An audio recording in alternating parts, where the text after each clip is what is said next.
All right, good afternoon.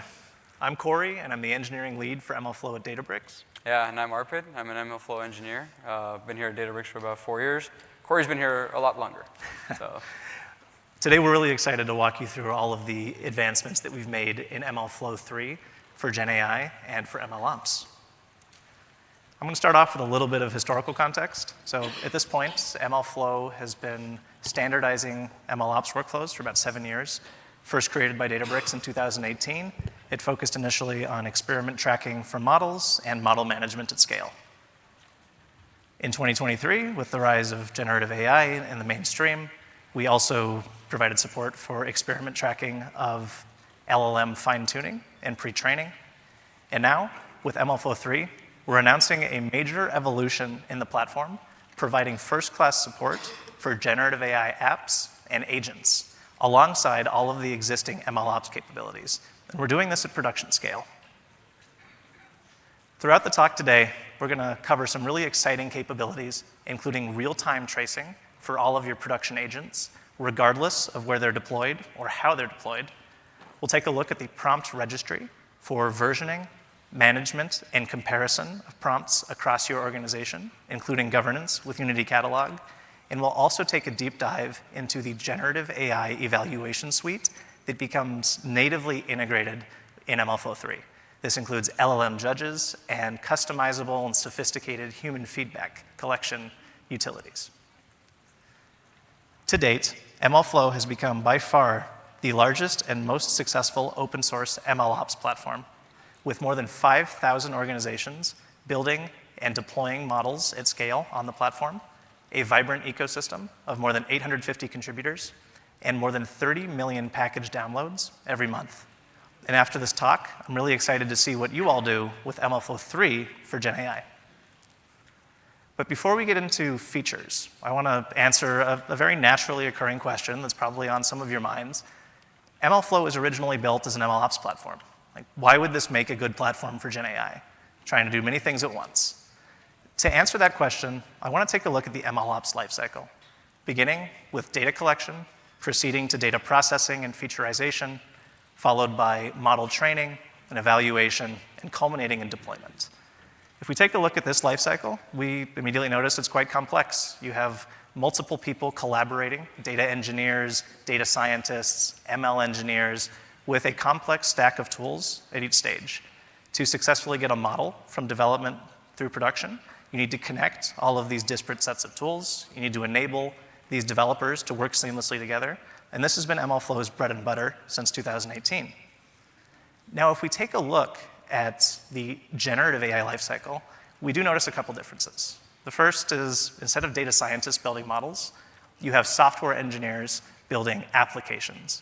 These are multi-step agents that consist of external functions, business logic, and context retrieval from vector databases and data indices built on top and around that model. When it comes time for evaluation, unlike traditional machine learning, where you often have concrete ground truth labels, generative AI outputs are freeform and they're nuanced. There are thousands of different ways to express a correct answer or an incorrect answer to the exact same query, which means that you need more sophisticated evaluation mechanisms. You need LLM judges, you need domain experts, evaluating and reviewing the outputs of these agents to ensure that they're meeting quality benchmarks. And at deployment time, what we also see is that because you're deploying a multi-step agent, you need observability into each individual node in that application or agent to ensure that everything is working properly. And because the outputs in production are free form, you need guardrails on the responses so that you can ensure you're not responding inappropriately or leaking sensitive data. So while the overall structure here looks quite similar to MLOps, there are additional tools in the ecosystem, and there are additional challenges presented by multi-step applications. However, you're still going from data collection through deployment. You need that data to evaluate and improve the quality of your agents. You need these multiple personas to collaborate effectively. You need lifecycle standardization, which led us to explore MLflow for generative AI. In addition to looking at the lifecycle, we talked to hundreds of customers. We explored the ecosystem of other platforms out there, and we identified 5 core requirements for Genai platforms. First and foremost, and probably most obviously, intelligence. Your GenAI platform needs to offer access and integration with high-quality LLMs that produce great responses. Just as importantly, though, is full lifecycle support. To move from data collection to production, you need a comprehensive suite of tools for observability, evaluation, and asset management. This includes tracing, LLM judges, feedback, monitoring, versioning and prompts management, and beyond. Interoperability is also super important. Generative AI apps and agents are fundamentally software projects, and you can build software using this wide variety of programming languages, all sorts of authoring tools and frameworks. And so your GenAI platform needs to meet you where you're at. It can't force you to change your stack, adopt different tooling, rewrite your programs. And so that's critically important. Open standards are also fundamental. If I'm going to adopt a GenAI platform, I need to be able to revisit my decision 6 months, 12 months, 2 years in the future, and I can't do that if my data is locked into proprietary formats. In the context of generative AI, this means MCP, it means open telemetry, it means integrating with open standards that ensure you can move your data from one platform to another if you so choose. And the final requirement here, and perhaps the most important requirements beyond intelligence, is security and governance. See, generative AI applications and their data are more sensitive than ever, which means that you need enterprise-grade security and access management. You need encryption, audit logs, network controls, identity integration, and more to prevent disaster. So with these 5 requirements identified, we took a look at the landscape, in particular, 4 categories of GenAI platform, and we decided to see how they stack up. Where do they satisfy certain requirements? Where do they miss? We looked at foundation model providers like OpenAI and Anthropic. We looked at the hyperscalers, AWS Bedrock, Azure AI Foundry. We looked at agent observability startups that a lot of you have probably heard of, Langsmith, Langfuse, Arise, and software observability platforms that are moving into the GenAI space, Datadog and others. All of these check the box on intelligence. They provide access to LLMs, or they integrate deeply with LLMs, even the software observability stack. But when you start looking at these other requirements, things break down pretty quickly. If you're looking for full lifecycle supports, the best you're going to get with foundation models is basic observability and very limited evaluation. And many foundation model providers don't deliver those tools at all. Software observability platforms, as the name would imply, they're focused on observability and tracing. They don't do so much in terms of feedback collection, prompt management, versioning, any of that. Interoperability is actually fairly good with foundation model providers. They're giving you REST APIs. The agent observability startups optimize for it, and software observability platforms aren't particularly opinionated about the app that you're observing. But the hyperscalers still try to lock you in. They want you to use particular sets of frameworks, SDKs, and web-based workflows to get your agents into production and realize full benefit. Track record is also fairly mixed on open standards. While MCP is the shining example from Anthropic for foundation model providers leading the way in open standards, you can point to many others, both across foundation models and hyperscalers, that don't integrate with any particular open standard, which means if you choose to use them, you're locked into one particular platform. It's hard to migrate.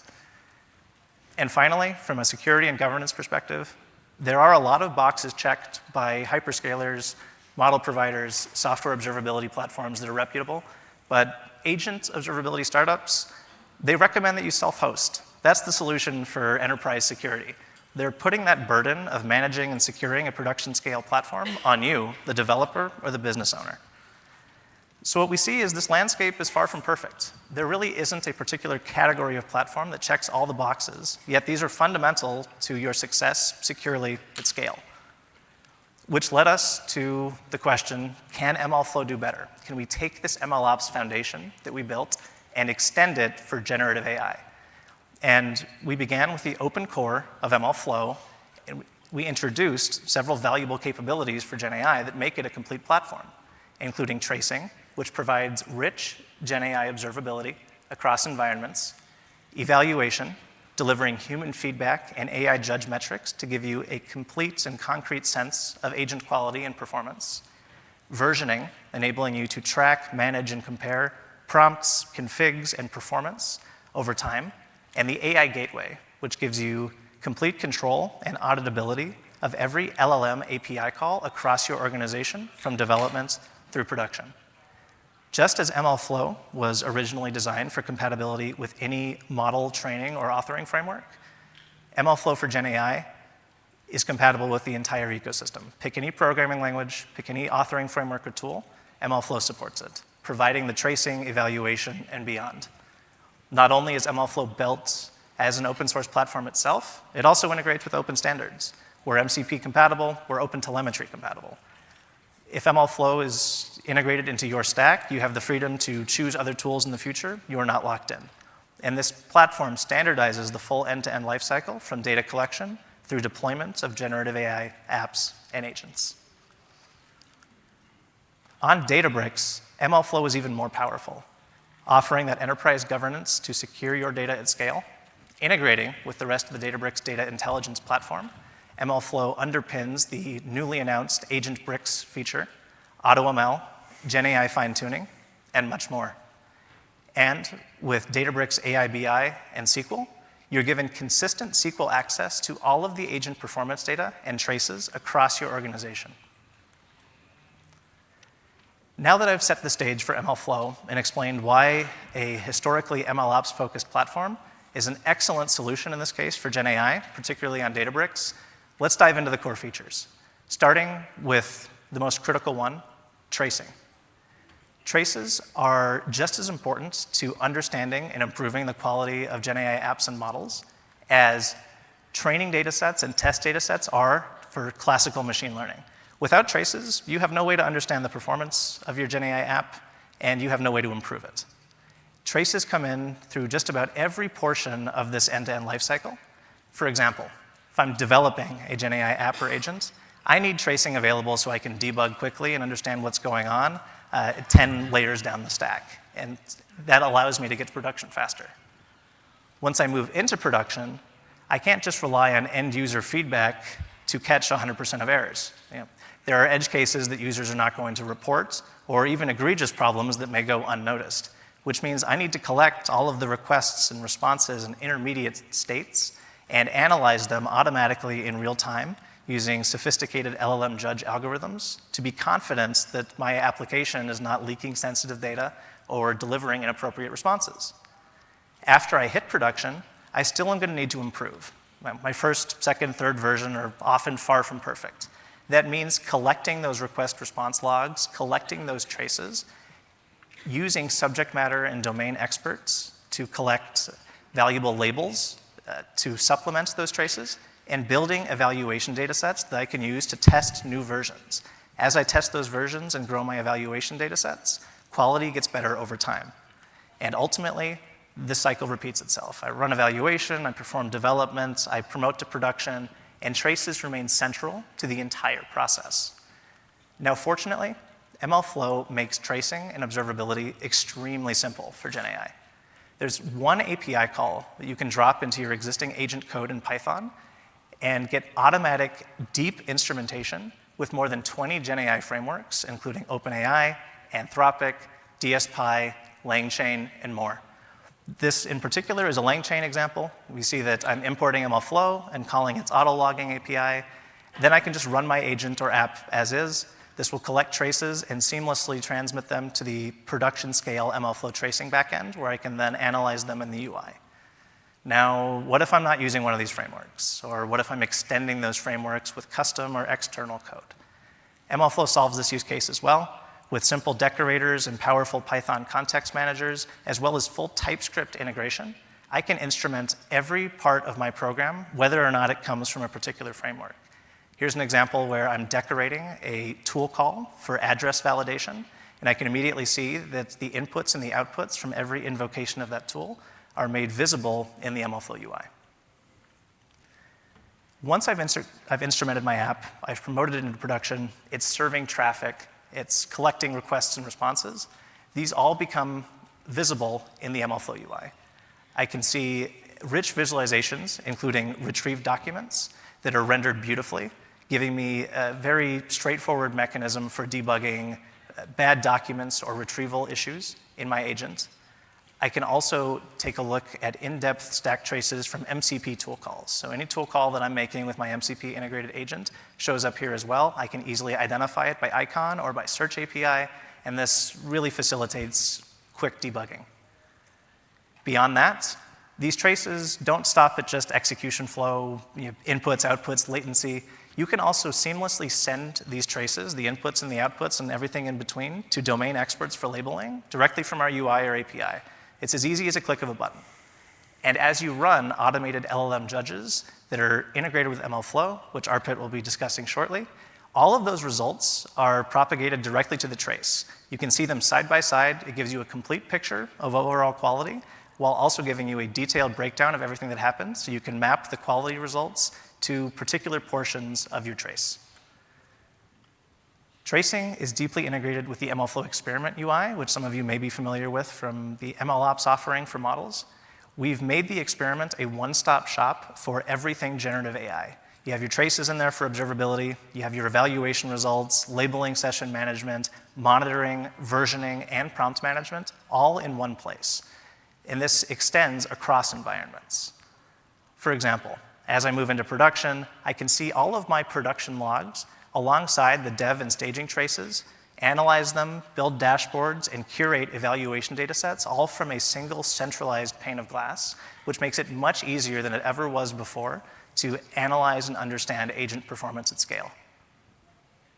You can also analyze these traces with Databricks SQL or with the MLflow Python SDK, and MLflow comes with built-in notebook integrations that make it very simple to view traces without ever switching tabs or windows. Simply execute your agent code in the notebook. We'll show you a full interactive trace that you can use for debugging.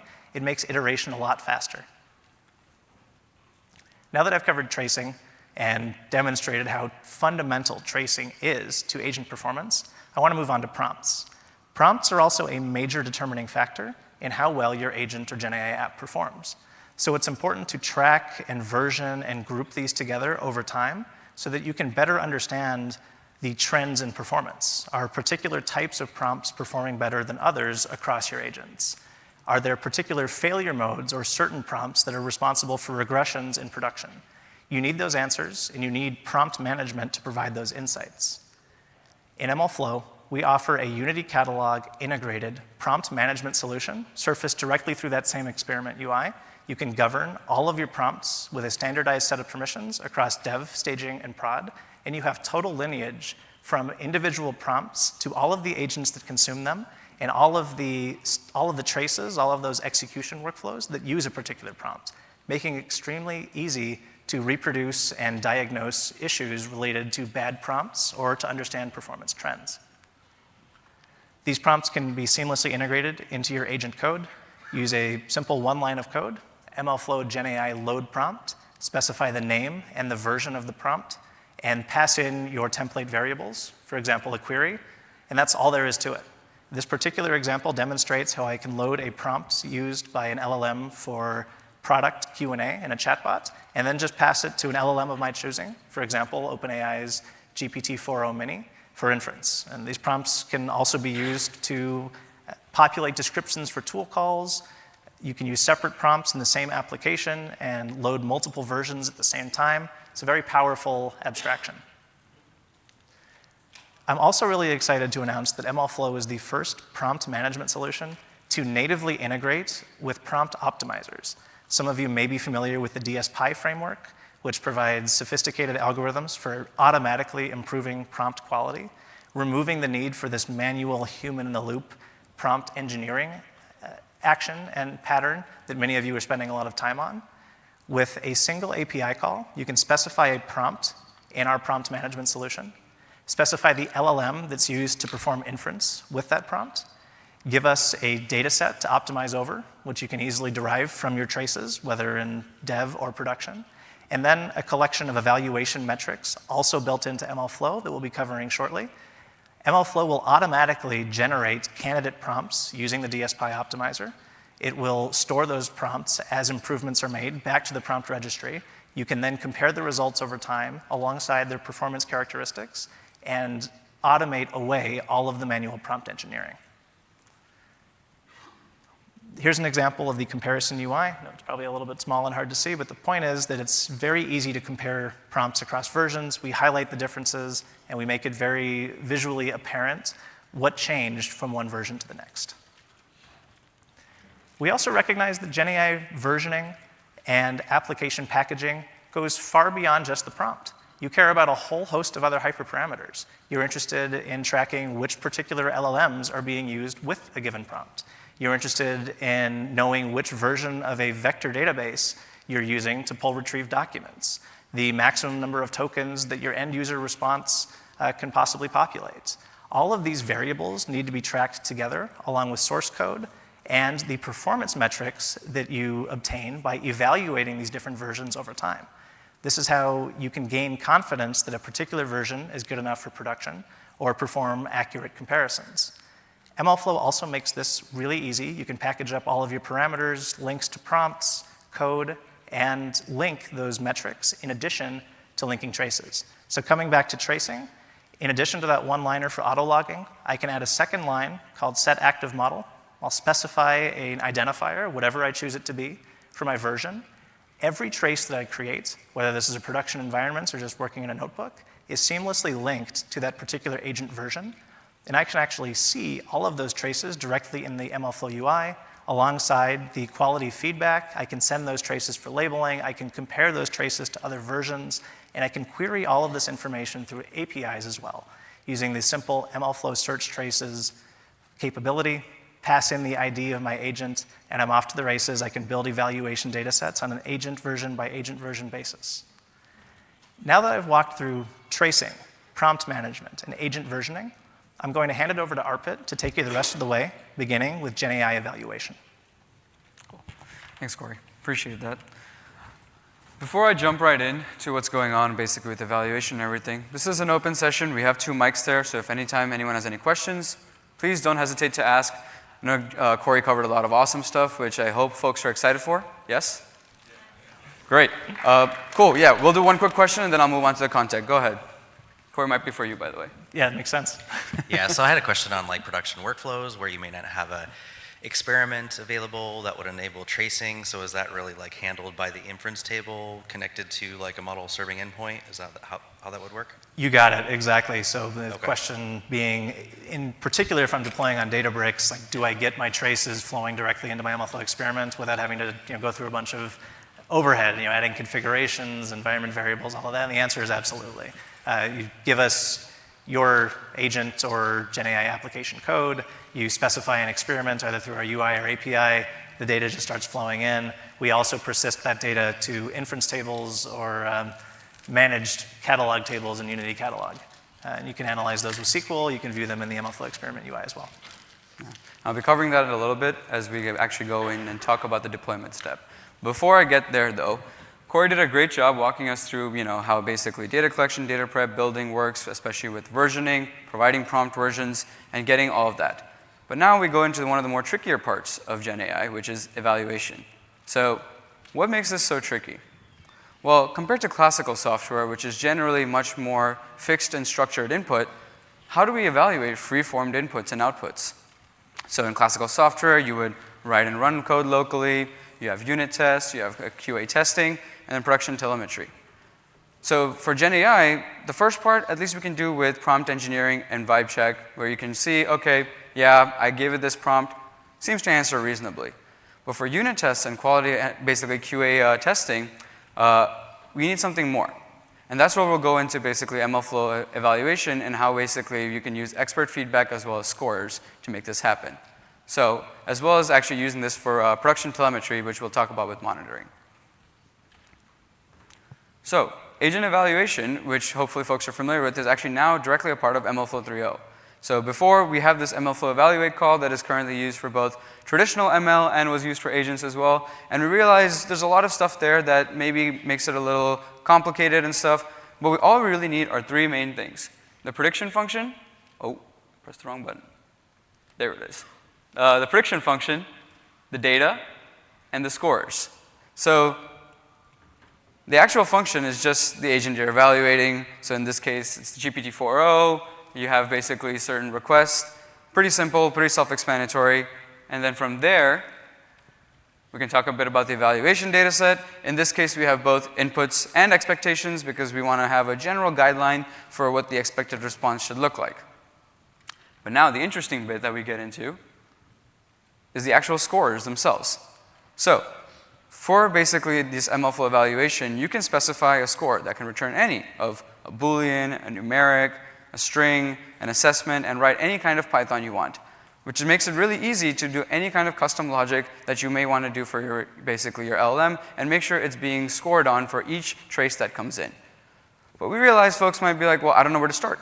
How does this look? So we also have a bunch of predefined LLM scores that you can just use right out of the box.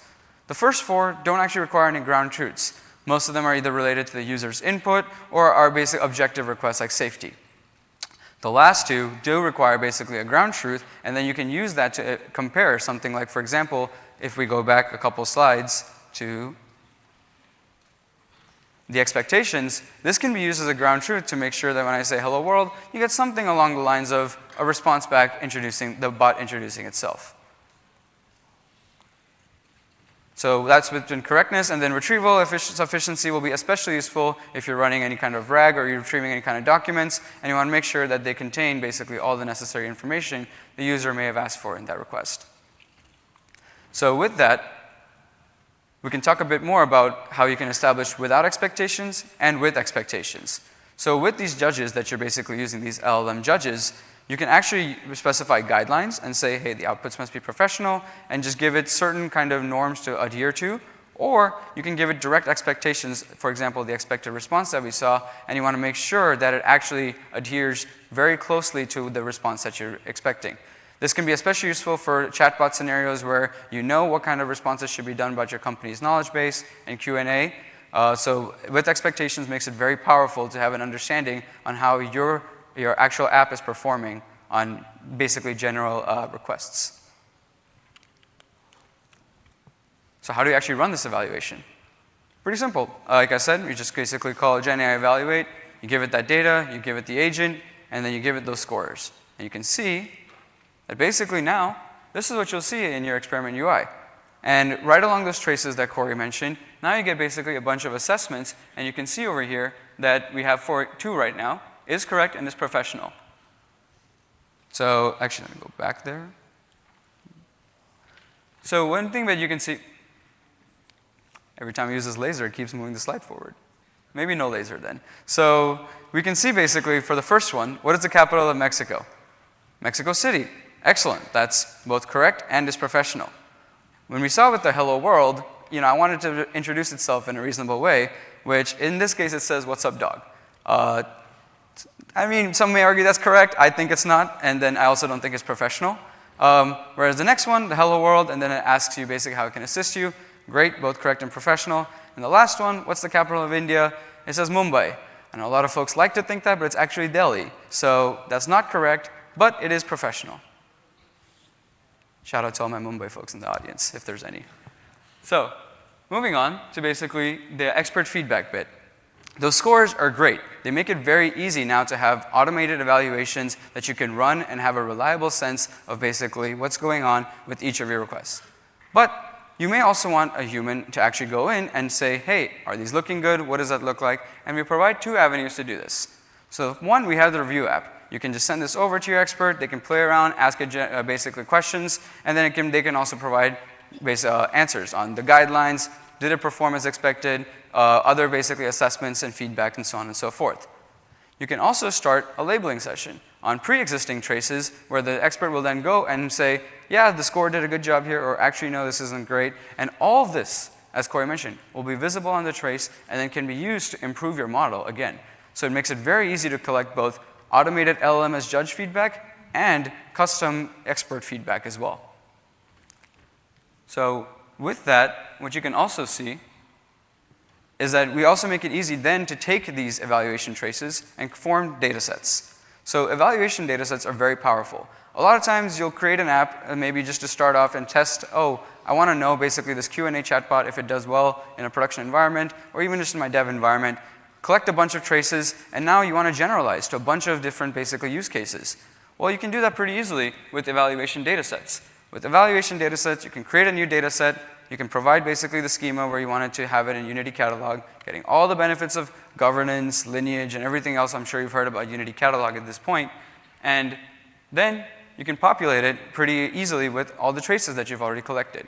You can also populate it with other custom ways, code, and so on and so forth. MLflow in general is a very open platform, as Corey mentioned. Generally, if they have more custom use cases, even with the scores, for example, you can always go and make it much more custom than just what we define. We like to provide easier journeys because we know most folks will want to basically do it, which is why we have the export traces here, such that you can populate that evaluation data set. So now let's put it all together. And you can see, basically over here, you have everything that you kind of need to see on your evaluation. You can see when it passes relevance, you can see when it passes safety, and you can click into the trace, you can see each assessment, a detailed view, the input, output, what tools it called, everything that you kind of need to know about what happened with this request and is my app responding correctly. Now that's great for one evaluation run, but as Corey mentioned, you may have versions. You want to know what's going on across evaluations. No problem. We can make it very easy to compare these evaluations as well. So for example, in this case, you may see that, initially in one of the versions, you basically had some kind of issue with, there was always a supervised reroute directing happening. And we want to minimize that. We want to make sure that we have the knowledge, we can answer a lot of these questions. So we released a new version. We had a new, basically, version that actually fixes that. And we started a new evaluation run. Now you can go and directly compare. All right, is it supervised routing? Is it not? And you can see with the assessments, it tells you true, false, and you can see that the new one is performing a lot better. It makes it very easy to understand. You look like you have a question. I'm going to answer that really quick. Go ahead. Okay. So for your relevance, pass-fail, do you have the ability to set thresholds? Sorry, could you repeat that one more Do you time? have the ability to set thresholds for when, like, it's pass-fail? Yeah, absolutely. And you can that's the whole point with all these assessments and scores. You can set your own thresholds. And actually, it's almost like I planted him. That brings me a perfect segue to my next actual slide, where you can set up production-grade monitoring, such that basically you can make sure that on all your real-time traces coming in, you can automatically perform evaluation using these scores and have them already pre-populated for assessments, such that when your expert needs to go and check, they can see everything has already been graded. Setting up monitoring is fairly easy. You can see that you basically just say the judges, you can provide certain guidelines, and then you can basically specify a sample rate as well. Then you want to see these monitoring dashboards. You can see on all the new requests coming in, how it's performing. You can see, okay, what's the latency, why is the quality good, and everything. And you can then set up alerting as well with custom thresholds and say, okay, yeah, I want to know when my app is not doing well, when it is doing well, and as soon as it's not, I need to be able to go in and maybe roll back, revert, do other things, and manage it in deployment. So, and with that, actually, let's talk a bit about deployments, because evaluations now looks like we have a pretty good handle on what to do, but how do we actually get this agent or model into production? So we are introducing a new thing called deployment jobs, which is a first-party integration with Databricks jobs to allow agent and model lifecycle management. So a lot of you, I'm sure, are familiar with a Databricks job. This is an example of a simple Databricks job that we set up to manage the model lifecycle, evaluation, approval, deployment. So generally, what we basically realize is when folks create a new version and register it to UC, a lot of these things that we saw with like evaluation automatically happening when you set up monitoring, you'll also want to run all these things, evaluation, approval, and then eventually deploy automatically as soon as you have that new version. So as soon as basically you realize this, you can go to your UC model and set up a deployment job, maybe giving it a template like this or whatever custom template you want, and basically say that, yeah, as soon as this new version is registered, evaluate it. And then after that, I want my expert to go in and check. Is it good? Is it not? And we make this really easy. Another great part of MLflow 3.0 is that actually now we have centralized performance data in UC. And I'll show that on the next slide. And what we've basically done is taken your metrics, params, and everything from all your different environments and brought it into UC, as well as your traces. So now you can see very easily in one spot, especially for your expert, do I approve this version or not? Do I want it to deploy to production or not? What is going on? And if it's good, then great. Should be very easy to do. So let's take a look at an example of what this looks like. So over here you can see there's metrics and parameters, as well as an activity log detailing what has already happened so far. This one, all right, I think it looks good. I did my due diligence. Let's approve it. And as soon as you approve it, it'll go and it now also emits a new log letting you know who approved it when they approved it, and basically what's going on with each task. It lets you know when each task passes, fails, and then you can see basically it moves on to deployment. So making it very easy to now almost have a basic CI/CD architecture within Databricks, very lightweight and easy to get started. And if, in general, if you want to see what's going on with your deployment state and basically see what's going on with your activity logs, you can take a step back and look at the model itself. There, for each version, you can see the model serving endpoints, the deployment state, as well as tags, aliases, and everything. And you can take a look at the activity log to see what's going on. Maybe you had a rollback, and then you can see, oh, yeah, okay, this person approved this rollback, and that makes sense, and you can go follow up and see what happened. You can even click into the traces yourself and see, okay, this is why it wasn't performing well enough. Now I can see why we had to roll back. All your questions about deployment state can now be answered very easily in one spot in Databricks. So, with all that, we've made it very easy to have an end-to-end AI infrastructure on Databricks itself. So, I gave an example of that deployment job that was pretty simple with just evaluation, approval, and deployment. A lot of times we have much more complicated rollouts though. For example, in this case, I gave an example of a canary rollout where we do stay at 1% rollout, then we do some more additional testing and metrics. We do 10% rollout, maybe then we have another human in the loop manually verifying that this model and app are actually ready to go to production, and then so on and so forth. So with that and all the traces that basically Corey mentioned, especially with the Unity catalog governance bit, you can see now that loop that we talked about is very easy to set up within Databricks, especially when we talk about these things at the bottom that my captions are cutting off. But I'll just go through each of them. It's basically prompts, like Corey mentioned. You can see with the prompt versions, you can decide when you want to basically improve these prompts. You can use the optimizers and automatically make sure that the latest prompts are being used in evaluation. The scores and the feedback and evaluation as well to make sure that everything is behaving appropriately with your model, as well as monitoring to understand what's going on. The last thing is a thing that we're also excited about called job triggers, because a lot of times you may have actually generalized use cases across multiple apps. For example, your legal team has mandated that every single model that basically needs to be deployed in the schema, I want to make sure that it's passed the legal check. No problem. We can set up a trigger that says every time a new model app agent is created in a specific schema, I want to run this job that will automatically perform this check and make sure that basically then in my deployment job you can just check, has this check been done? Great. You can have this run concurrently. You can have this run with the deployment job. It makes it all very customizable and very easy to set up any kind of infrastructure that you need. One thing that Corey also alluded to with basically AI Gateway, and it basically have over here is Mosaic AI Gateway. It learns on all of your agent and LLM deployments. Like we mentioned, MLflow, very interoperable. You can use with anything, right? So if you have external models, OpenAI, Anthropic, so on and so forth, you have Databricks hosted models with Llama and Mosaic, or you have your agent and chain that you built with LangGraph, Langsmith, whatever, or MLflow, then basically you can use all of that with AI Gateway and instantly get all these things. You get basically usage tracking, inference tables that we alluded to, and all these features right out the box.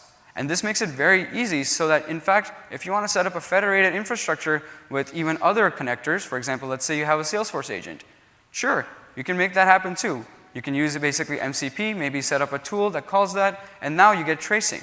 So you can also look at that trace and be like, hey, what's going on with my entire multi-agent architecture? Oh, it looks like this agent was returning this response. Now you know exactly where to dive deep and dig into.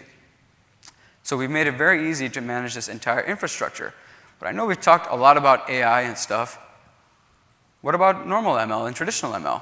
Well, yes, we made a unified platform. Almost everything that we mentioned today that works great for Genai will also work great for machine learning. One thing that we've done, we realized how important versions are. We also pulled out the concept of a model from the runs and made it its own dedicated concept to make it very easy to track the lifecycle of the model. So clicking into this model itself, you can see this one that has been moved to UC. You can see all of its metrics. You can see all of its parameters still. There's deployment job. There's activity logs. All these things still work for your existing models today in MLflow. In the traditional ML side of things. So this centralized performance data is now basically also governed by UC. So you have the lineage, you have all these other benefits that I mentioned before, and it makes it very easy to understand what's going on across all your environments. And I think that makes it very, very powerful. And one of the common things that we heard with customers saying, oh, I don't know what happened with my experiment runs. I don't know which model is being deployed. We made it very easy to now know exactly what's going on, especially once you bring it to UC. Speaking of pulling out the model concept, we see basically we also have a lot of customers who are doing deep learning. In deep learning right now, all you would have is one single MLflow run that contains a bunch of checkpoints, and then maybe you took one, you're like, this was the best one, you registered it to UC, but then the next person who wants to audit it looks at it and goes, wait, which checkpoint was it? Why did we pick this one? What's going on? We've made it easy, and it pulled out all the checkpoints as well into their own models. So now you can see that the top one was the best one that we thought was good enough to move to UC, and you can click and understand what's going on with that lifecycle, as well as the older models, the other ones that didn't make the cut. Why didn't they make the cut? And you can see what's going on. Similarly, I alluded to this. We also have deployment jobs and activity logs for traditional ML as well. You can do approvals, you can do evaluations. As we mentioned, all these things that we built for Genai, we've also made sure traditional ML supports it. So I know I talked about the first 4, but here's just a list of all the things that can be done both for Genai and machine learning. Corey mentioned that you can set up custom traces. A lot of folks think traces are just for Genai, but actually you can use them for traditional ML as well. You can set them up, for example, on your deep learning model to understand what's going on at each point, which functions are being called, and get an understanding about what's going on in my deep learning model, providing a layer of explainability that was actually pretty hard to get before. Along with that, as I mentioned, the job triggers you can use to set up all kinds of custom infrastructures.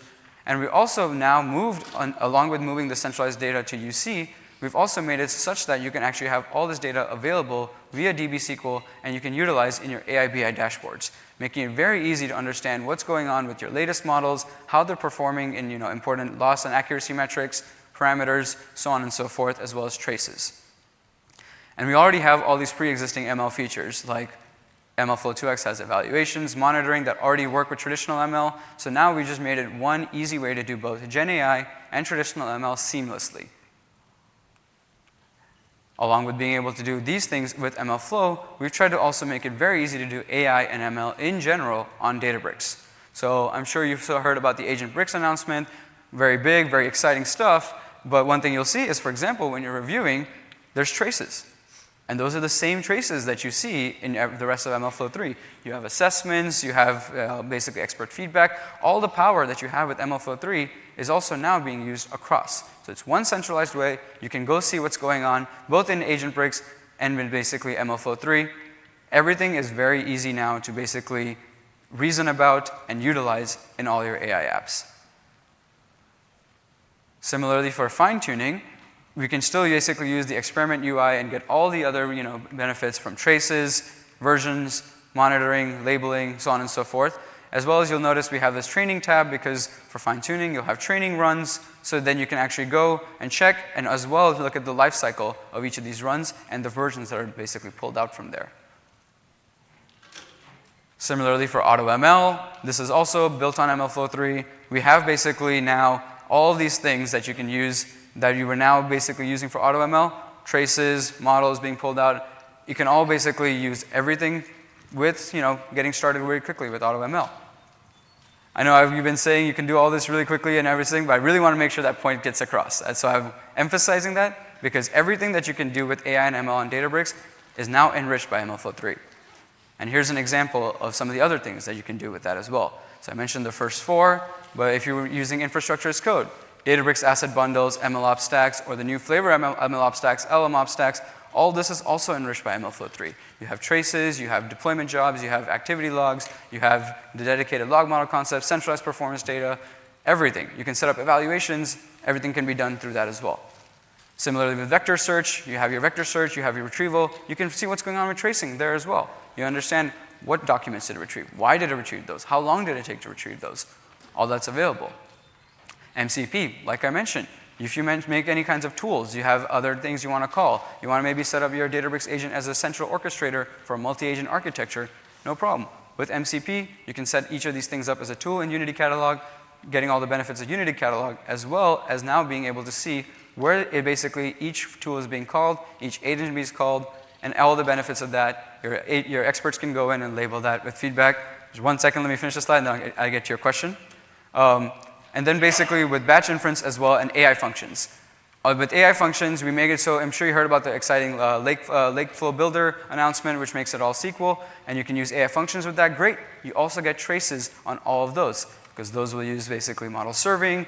We have inference tables, we have traces. Everything is integrated so that now, if you're even doing batch inference on a bunch of basically queries and prompts that you have ready to go, you'll get automatic traces on them, and if you set up monitoring, boom, you also get evaluations on that. It's that easy. And a bunch more that I haven't gone into in here, but I want to make sure that I can answer a couple questions.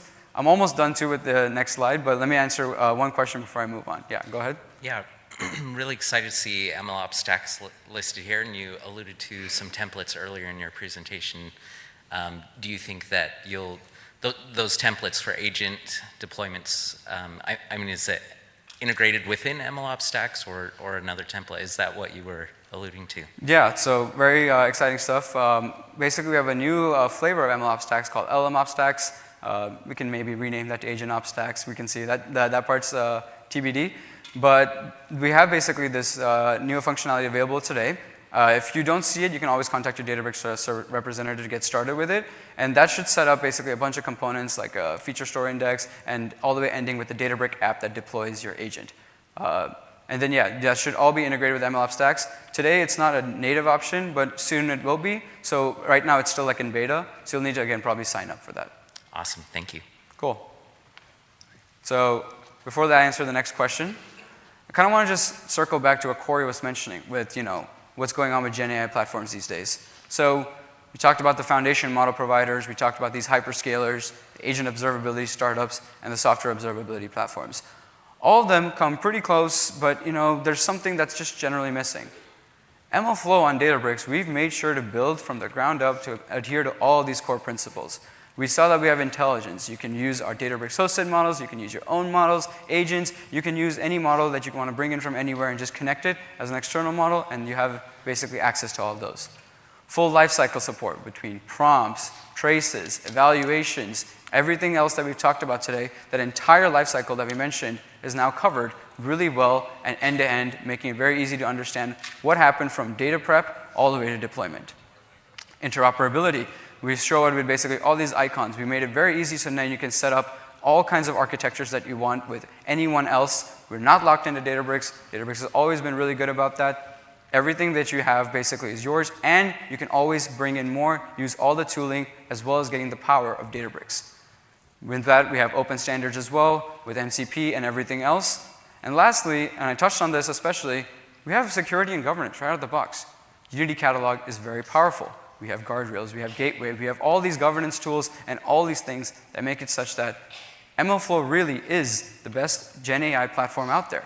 We make sure that we adhere to all of these principles, and we're only continuing to iterate to make it very easy for everyone to be able to do app development and GenAI on Databricks, especially with the coming AI wave. Hopefully it's easy for everyone to get started today. So with that, please get started, and thank you very much. We can now move to some Q&A.